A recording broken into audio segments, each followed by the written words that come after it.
I love part of the evening where we get the really heartfelt and flattering sentiments. So that part of the night's officially over. So I'm Andy Hall. I'm the little brother and the best man, Mr. and Mrs. Bell. You've been incredibly gracious hosts, so thank you so much for everything you've done this evening. I know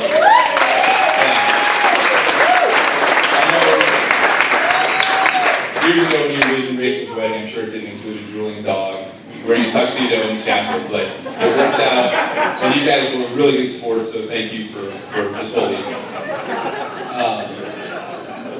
On a serious note, you know, there comes a time in every person's life where they meet the person they'll love and cherish forever, and the person is ultimately going to grow to be their best friend.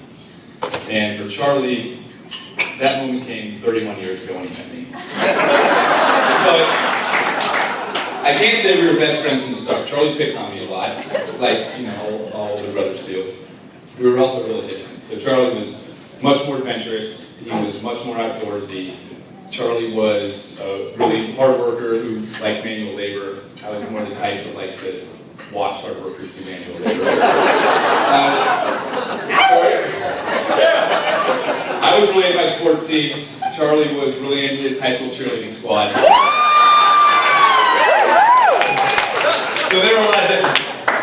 But over time, Charlie quit picking on me, and we grew to be great friends, and I'm lucky and fortunate to say that Charlie really is my best friend. So having said that, Rachel, I feel like I have some unique insights that I can give you into what makes Charlie tick. So, for one, you may have noticed, but for some inexplicable reason, Charlie sometimes can have a ton of confidence. False confidence. So, in college, hard-working guy that he is, he got a job as a Mr. Fix-It for the Kappa sorority house. So basically the house contractor. And the Kappas, as it turns out, happen to be a highly coveted bunch. So Charlie's excited. He calls me up one day and he's like, "Bro, you're not going to believe this, but I got a key to the Kappa house." I'm literally the only guy in the entire school allowed in the house. I'm golden. And I'm on the line and I couldn't believe it. I couldn't believe that he was oblivious to the fact that this meant he was the least threatening guy on campus.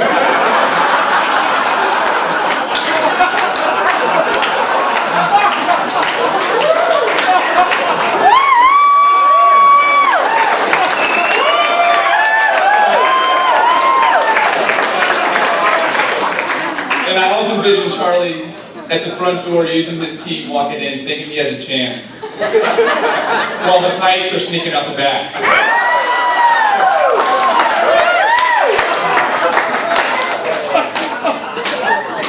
So, and it's that same confidence that leads Charlie to fancy himself as a Renaissance man. And I hate to give it to him, but he really is in a lot of ways. He's a great cook, and he enjoys cooking, so Rachel, that's something that's going to be a big plus for you in the marriage. He's extremely tight. He keeps the house clean. I mean, he's got a lot of diverse interests. He likes taking pictures. He likes playing dress up with Shiner. He likes scrapbooking. He was a former all-state cheerleader. So, Rachel, I'm confident that he will make a really great wife.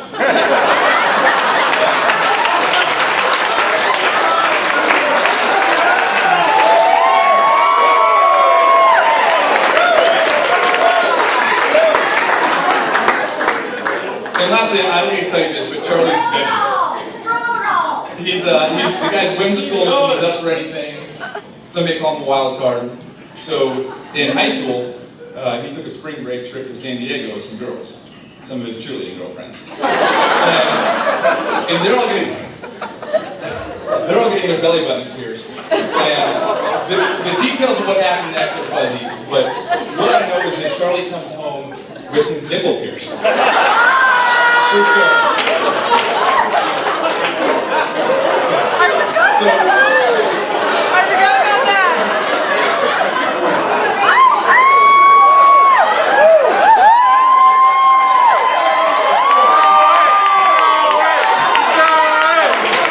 So irrationally confident guy that he is, he thinks that somehow ingratiates himself with these girls, which of course he did not. But I can tell you that one single nipple piercing raised a lot of eyebrows in the Hall household.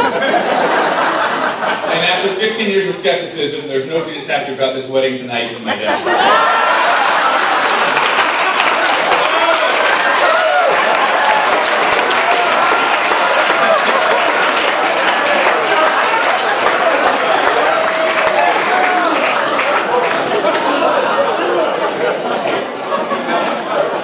But I can also tell you, Rachel, that he's incredibly loyal. And for me, one of the greatest sources of joy in my life has been having a brother. And something about a relationship with a brother is different than any other relationship that I have a friend will ever have. And it's Charlie, you've all been supportive, you've been a great friend, you'll all have my back, and just how much that means to me. I know you'll get the same reaction. And it reminds me of the story that, or a conversation I had with Charlie about a month ago, and he mentioned how excited he was to get married. And he mentioned that ever since he met Rachel, he couldn't wait to take the next step in the relationship. So when he first met her, he couldn't wait to go on those first few dates. Once you were dating her, you couldn't wait to tell her you loved her. Once you confessed your love, you couldn't wait to get engaged. And then we were talking about it a month or so ago, he said he couldn't wait to get married. And he mentioned that, every day he can't wait to leave work to get home and spend time with Rachel. And it was so genuine and so sincere that it was, it stuck with me. So Rachel, I can say that it's amazing the way that he really does treasure you. And for me personally, I selfishly, I couldn't be happier because it's nerve-wracking to invite somebody else into your family. But when your brother happens to be your best friend, the stakes are raised and getting more than a sister, but also in addition to the friend group. So I couldn't possibly be happier with how it turned out. You and I have a ton of fun together. You're smart, you're funny, you're beautiful. You obviously aren't superficial enough to care about looks.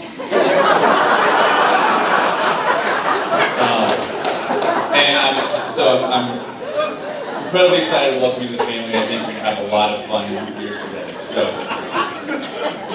if you guys will stand with me and top off your glasses. I'd like to propose a toast to a lifetime of love and laughter, and may we all in this room get to share in the many happy years that you spent together. So nicely done, Andy.